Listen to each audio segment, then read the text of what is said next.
जय Hind and hello guys, स्वागत है आपका आपके अपने यूट्यूब चैनल ज्ञानदे होस्ट में। और इस वीडियो में मैं आपको बताने वाला हूं Indian Navy SSR medical assistant फरवरी 2027 बैच ऑनलाइन फॉर्म 2026 के बारे में कि कैसे आपको इस भर्ती का फॉर्म फिलअप करना है, जो कि गाइस अभी भी आपकी परमानेंट भर्ती है। यानी कि जो आपकी अग्निवीर एसएसआर और एमआर की वैकेंसी है वो तो आपकी अग्निवीर की कैटेगरी के अंदर आती है, जिसमें कि 4 साल की सेवा आप दे सकते हैं। बट गाइज जो आपकी ये अग्निवीर एसएसआर की और एमआर की वैकेंसी को छोड़ करके एसएसआर मेडिकल असिस्टेंट की वैकेंसी है फरवरी 2027 बैच के लिए, ये अभी भी आपकी यहाँ पर परमानेंट है। और इसमें अगर गाइज आपका एक बार सिलेक्शन हो गया तो फिर गाइज आप यहाँ पर 20 साल की सेवा दे सकेंगे, जैसे कि आप पहले देते थे जब तक आपकी अग्निवीर या फिर कह लीजिए कि अग्निपथ स्कीम को लॉन्च नहीं किया था। तो ये चीज़ आपको समझ में आ गई। आप देख सकते हैं इनिशियल इंगेजमेंट में बोला है कि initial engagement is subject to successful completion of training. The initial engagement is for a period of 20 year, यानी कि आप एक बार सिलेक्ट हो गए तो 20 साल की सेवा इसमें दे सकेंगे। तो इस वीडियो के अंदर आपको बताया जाएगा कि कैसे आपको मेडिकल असिस्टेंट की पोस्ट पर फॉर्म को फिल करना है। तो वीडियो को आपको बिना स्किप किए पूरा देखना है। चलिए शुरू करते हैं। फटाफट से वीडियो को लाइक शेयर करके चैनल को सब्सक्राइब कर ले और जो लिंक वीडियो को डिस्क्रिप्शन में दिया इसको ओपन कर ले। आपको जानने को मिलेगा कि फरवरी 2027 बैच के लिए भर्ती निकाली है। इसके फॉर्म भी आप यहाँ पर 14 मार्च से लेकर के 6 अप्रैल 2026 तक भर पाएंगे। एंड 12वीं पास कैंडिडेट अप्लाई कर सकते हैं। एज लिमिट आप देख सकते हैं 17.5 से 21 साल के बीच रखी गई है। फीस यहाँ पर सभी कैटेगरी कैंडिडेट को 550 रुपये पे करनी है। एंड इसमें जो आपका डेट ऑफ बर्थ है वो आपका 1 मई 2005 से लेकर के 31 अक्टूबर 2009 के बीच में होना चाहिए, तभी आप इसमें एलिजिबल हो पाएंगे। फिर गाइज यहाँ पर अप्लाई करने के लिए आपसे जो क्वालिफिकेशन मांगी है वो है आपकी फिजिक्स केमिस्ट्री बायोलॉजी के साथ में 12वीं होनी चाहिए। और गाइज यहाँ पर आपके जो परसेंटेज है वो कम से कम 50 हो और प्रत्येक सब्जेक्ट के अंदर भी आपके 40 नंबर होने चाहिए, तभी आप फुल्ली एलिजिबल हो पाएंगे अप्लाई करने के लिए। फिर आप यहाँ पर शॉर्ट लिस्टिंग एप्लीकेशन का प्रोसेस जानेंगे, सिलेक्शन प्रोसेस जानेंगे। आपका इसमें कितनी दौड़ होगा, बेसिकली 1600 मीटर की दौड़ होगी, 6 मिनट 30 सेकंड का समय मिलेगा। हाइट आपकी 157 सेंटीमीटर कम से कम होनी चाहिए। इसमें 20 स्क्वाट्स यानी कि उठक बैठक करने होंगे, 15 पुशअप और 15 आपके बेंट नी यानी कि सिटअप्स आपको करने होंगे। आप यहाँ पर एग्जाम पैटर्न और सिलेबस भी देख सकते हैं। ये सभी जानकारी चेक करने के बाद अगर आप इसमें फुल्ली एलिजिबल अप्लाई करने के लिए तो गाइज आप यहाँ पर एक बार इसका नोटिफिकेशन भी चेक कर लेना। ऑफिशियल नोटिफिकेशन पीडीएफ के ऊपर जैसे क्लिक करेंगे तो नोटिफिकेशन आपके सामने आ जाएगा। यहाँ पर आपको सैलरी की इन्फॉर्मेशन एंड जो अन्य इन्फॉर्मेशन वो यहाँ पर देखने को मिल जाएगी। जब आप डबल चेक सभी इन्फॉर्मेशन कर ले तो आप क्या करेंगे, इंपॉर्टेंट लिंक के सेक्शन से अप्लाई ऑनलाइन लिंक ओपन करेंगे। आपके सामने यहाँ पर कुछ ऐसा इंटरफेस आ जाएगा। अब यहाँ पर आ जाने के बाद में आपको रजिस्टर इसके ऊपर क्लिक करना है। इसके ऊपर क्लिक करने के बाद में आपके सामने कुछ ऐसा इंटरफेस आएगा। यहाँ पर आपको आपकी ईमेल आईडी देनी है जो कि आप रजिस्टर करना चाहते हैं, अपना मोबाइल नंबर डालना है। फिर यहाँ पर नेम के अंदर जो भी आपका नाम है वो नाम आप यहाँ पर डाल दीजिएगा। नेशनलिटी के अंदर आप इंडियन सेलेक्ट कर लेंगे और फिर ये कैप्चा कोड डालेंगे। इन जानकारी को चेक करेंगे और रजिस्टर इसके ऊपर क्लिक करेंगे। इसके बाद आप यहाँ पर देखेंगे कि आपको बोला है you have successfully signed up और आपको कहा है कि हमने एक आपको कन्फर्मेशन लिंक आपकी ईमेल के ऊपर सेंड कर दिया है आपकी ईमेल को वेरीफाई करने के लिए। तो आपको आपकी ईमेल चेक करनी है, उसमें आपको ईमेल देखने को मिल जाएगी। आप जैसे ही क्लिक के ऊपर क्लिक करेंगे तो आपके सामने कुछ ऐसा इंटरफेस आएगा जहां पर बोला जाएगा कि आपकी ईमेल यहां पर सक्सेसफुली वेरीफाई हो चुकी है। अब आप आपका नंबर भी वेरीफाई कर लीजिए। इसके लिए यहां पर आपको ये कैप्चा कोड देखने को मिलेगा। आप ये कैप्चा कोड यहां पर डालेंगे और इसको डालने के बाद में आप यहां पर इसमें जनरेट ओटीपी इसके ऊपर क्लिक करेंगे। इसके ऊपर क्लिक करने के बाद में गाइज जो आपने नंबर रजिस्टर किया हुआ है उसके ऊपर एक ओटीपी जाएगा जो कि आपको यहाँ पर डाल करके वेरीफाई करना है। तो देख लीजिए आपके सामने कुछ ऐसा इंटरफेस आ चुका है। अब जो ओटीपी आपको मिला है आपके नंबर के ऊपर वो ओटीपी आप यहाँ पर डाल दीजिए। मैं आपको लाइव दिखा रहा हूँ कर करके ताकि कोई भी आपको ये न लगे कि मैंने कोई स्टेप मिस कर दिया है और आपके सामने वो स्टेप नहीं आ रहा है या फिर आप उसमें प्रॉब्लम फेस कर रहे हैं। तो मैं यहाँ पर ये ओटीपी डालता हूँ। ओटीपी डालने के बाद में यहाँ पर बोला है एंटर पासवर्ड। अब आप एक यहाँ पर पासवर्ड बनाएंगे अपनी मर्जी से। वो पासवर्ड कैसा उसका आप डेमो देख लीजिए। पासवर्ड के अंदर इंग्लिश का कैपिटल लेटर कम से कम एक स्मॉल लेटर और एक स्पेशल कैरेक्टर और साथ ही डिजिट, कुछ इस तरह का पासवर्ड आप यहाँ पर बना लेंगे और उसको यहाँ पर दोबारा डाल करके वेरीफाई कर देंगे। आपके पासवर्ड की लेंथ 8 से 20 कैरेक्टर के बीच में होनी चाहिए। तो आप यहाँ पर आपने जो पासवर्ड बनाया है अपनी मर्जी से वो एंटर कीजिए, उसको यहाँ पर दोबारा डाल करके वेरीफाई भी कर दीजिए। इसके बाद ये जो कैप्चा कोड है वो आप यहाँ पर डालेंगे। चलिए मैं आपको आपके सामने ही दिखा रहा हूँ, वीडियो को कट नहीं कर रहा हूँ। हमने ये जो कैप्चा है वो यहाँ पर डाला। अब मैं यहाँ पर सबमिट इसके ऊपर क्लिक करता हूँ तो यहाँ पर देख लीजिए मोबाइल नंबर वेरीफाई हो चुका है। अब मैं यहाँ से ओके करता हूँ। अब ओके करने के बाद में यहाँ पर आपको आपकी ईमेल डालनी है जो कि अभी आपने रजिस्टर की है, और वो पासवर्ड डालना है जो भी आपने बनाया है अपनी मर्जी से। फिर ये कैप्चा कोड डालना है और लॉगिन के ऊपर क्लिक करना है। अब आपके सामने यहाँ पर कुछ ऐसा इंटरफेस आएगा जैसे कि आप वीडियो में देख सकते हैं। यहाँ पर आ जाने के बाद में आपको बोला कि आधार लिंक्ड मोबाइल नंबर, आपको वो नंबर डालना है जो कि आपका आधार के साथ में लिंक है। वो नंबर आप यहाँ पर डाल दीजिए और ये डालने के बाद में आपको सबमिट इसके ऊपर क्लिक करना है। सबमिट के ऊपर क्लिक करने के बाद में यहाँ पर आपको डिजिलॉकर की वेबसाइट के ऊपर सेंड कर दिया है।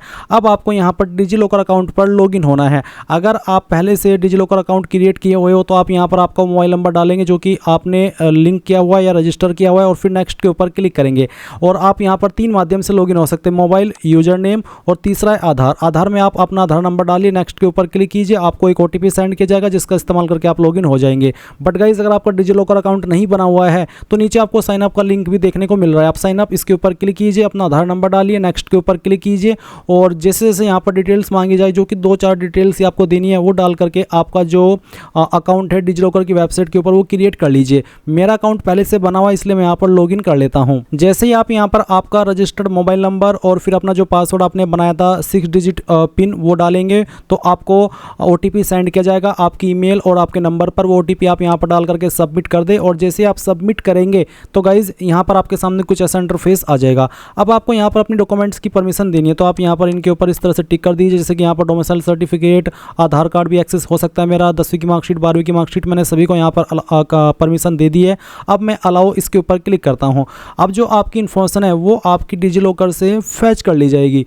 तो चलिए अब आप यहाँ पर क्या करेंगे, थोड़ा सा वेट कर लीजिएगा, आपको बैक नहीं करना है। अगर आपने बैक कर दिया तो फिर प्रॉब्लम हो जाएगी, आपको यहाँ पर ऑटोमेटिकली इसको रिडायरेक्ट होने देना है। इसके बाद गाइज आप यहाँ पर देखेंगे डोमिसाइल स्टेट, मेरी जो डोमिसाइल स्टेट है वो ऑटोमेटिकली डिजिलॉकर से फैच कर ली गई है। इसी के साथ यहाँ पर आधार नंबर भी आ चुका है। अब आपको अल्टरनेट मोबाइल नंबर के अंदर जो आप सेकंड फ़ोन नंबर यूज करते हैं वो आप यहाँ पर डाल दीजिए। साथ ही आप यहाँ पर जो आपकी डेट ऑफ बर्थ है वो भी देख सकते हैं। एंड इसके बाद में यहाँ पर आपको ये बोला है कि जो आपका डेट ऑफ बर्थ है वो 1 मई 2005 से लेकर के 31 अक्टूबर 2009 के बीच में होना चाहिए। तो इसके अकॉर्डिंग आप यहाँ पर जो आपकी DOB है वो सेलेक्ट कर लेंगे। बेसिकली वैसे तो मैं इसमें एलिजिबल नहीं हूँ एज के अकॉर्डिंग अप्लाई करने के लिए, बट यहाँ पर क्योंकि मैं ये फॉर्म बना रहा हूँ आपको फॉर्म फिल करने के बारे में बताने के लिए, तो मैं यहाँ पर इस तरह से एक वैसे ही DOB सेलेक्ट कर लेता हूँ ताकि आपको पूरा प्रोसेस बता पाऊँ कि कैसे आपको फॉर्म को भरना है। अब आपको नीचे देखने को मिलेगा click here for age limit details. तो एज लिमिट डिटेल्स यहाँ पर आपको बेसिकली पता ही है, आप देख सकते हैं कि कौन सी कैटेगरी के लिए क्या DOB यहाँ पर रखी गई है।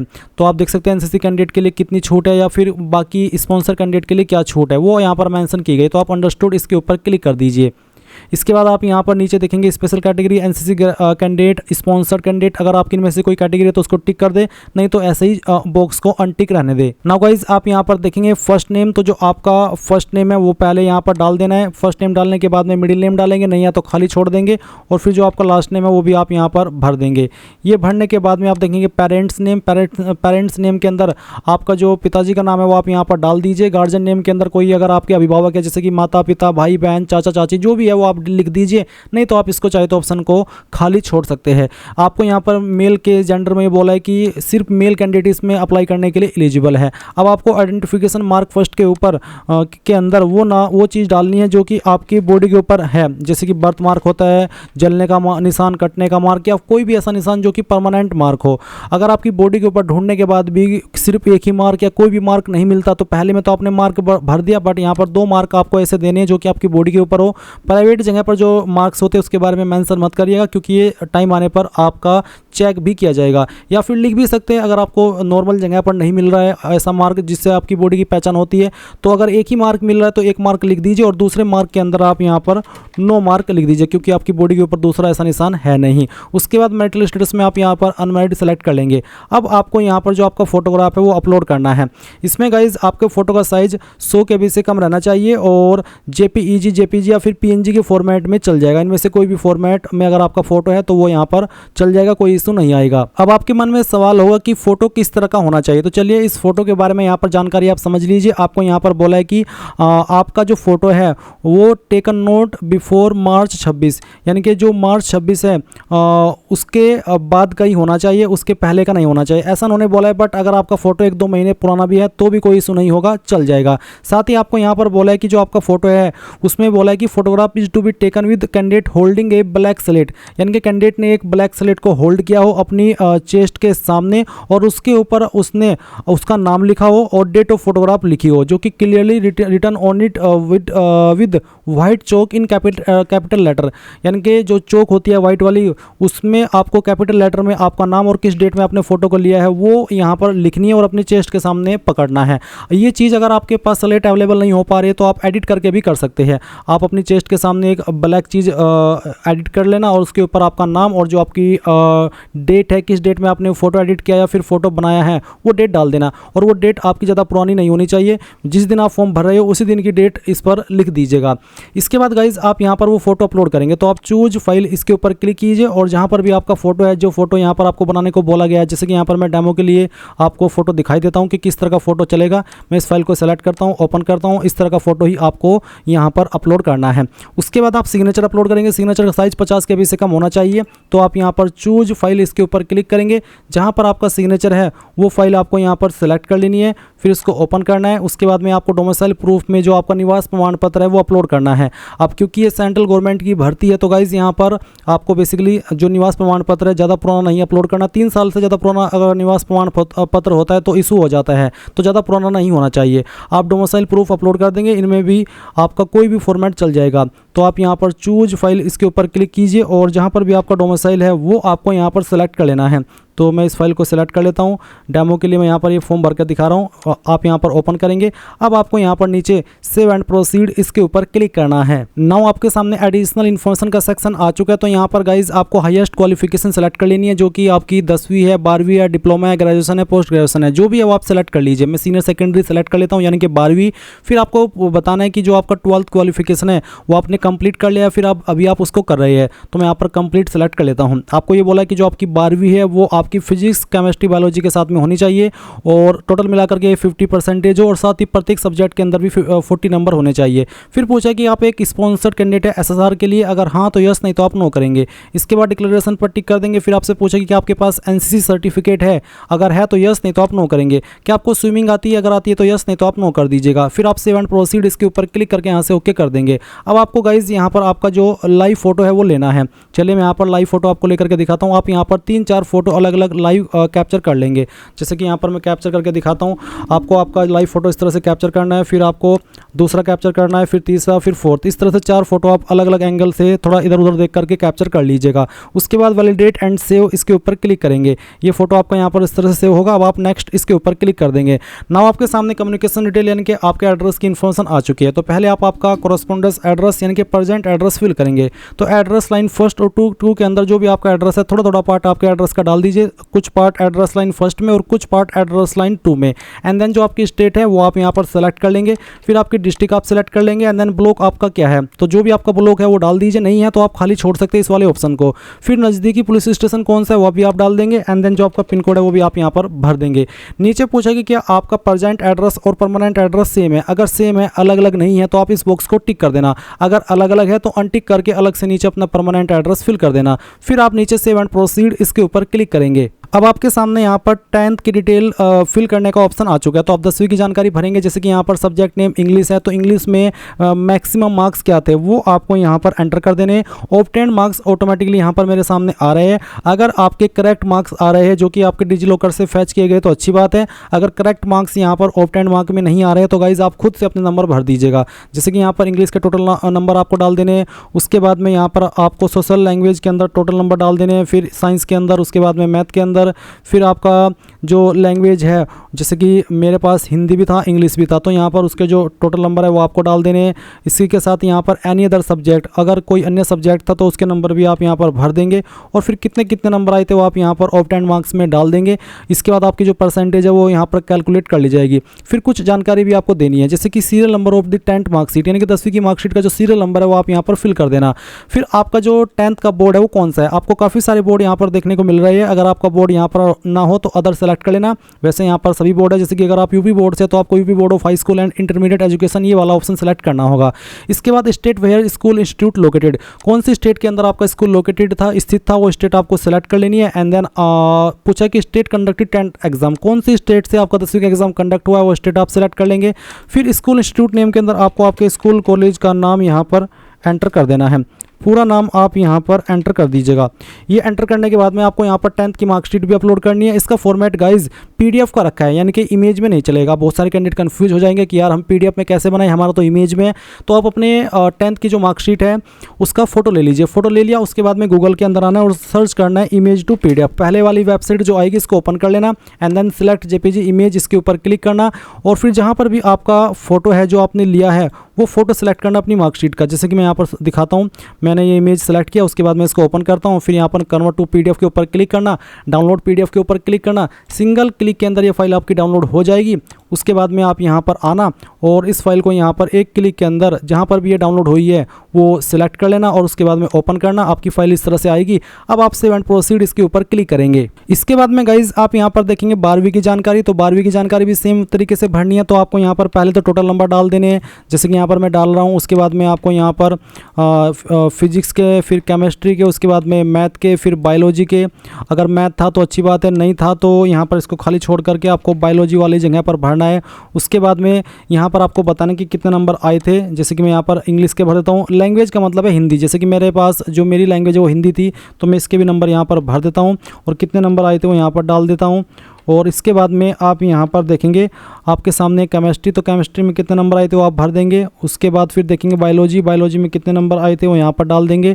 और उसके बाद में यहाँ पर अब मेरे सामने ऑप्शन है computer science, physical education, any other subject. तो एनी अदर सब्जेक्ट में यहाँ पर मैं 100 नंबर डालता हूँ और जो नंबर आए थे वो यहाँ पर एंटर कर देता हूँ।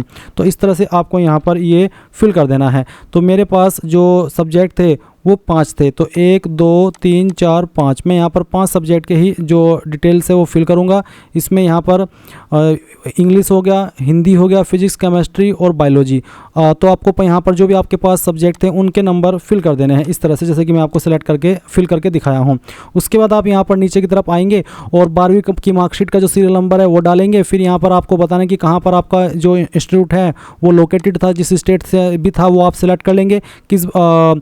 किस यहाँ पर आपको पूछा कि कौन से बोर्ड से आपने आपकी जो 12वीं की है स्टेट कंडक्टेड एग्ज़ाम, कौन सी स्टेट से आपका जो एग्ज़ाम है वो कंडक्ट किया गया था, वो स्टेट आप सेलेक्ट कर लेंगे। और आपको फिर यहाँ पर आपके स्कूल कॉलेज का नाम देना है जहाँ से आपने 12वीं की है। ऐसे ही डिटेल भरनी है जैसे कि अभी आपने 10वीं की भरी है।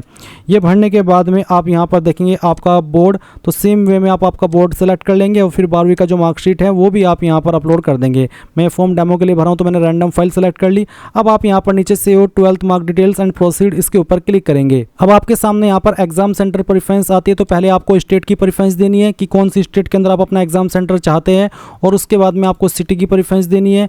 एंड देन फिर यहाँ पर आपको सेकंड चॉइस देनी है स्टेट की, जिस स्टेट के अंदर आप अपना एग्जाम सेंटर चाहते हैं।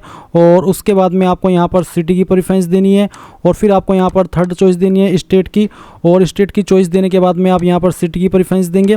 उसके बाद सेव एंड प्रोसीड इसके ऊपर क्लिक करके यहाँ से ओके कर देंगे। अब आपको यहाँ पर वार्निंग देखने को मिल रही है, name mismatch found between the data you gave and from Aadhaar card. जो मेरा नाम मैंने आधार कार्ड के अंदर रखा है वो नाम अलग है और जो मैंने फॉर्म के अंदर भरा है वो अलग है। तो अगर ऐसा कुछ आपके सामने आ रहा है तो आपको बोला कि please update the details in personal detail.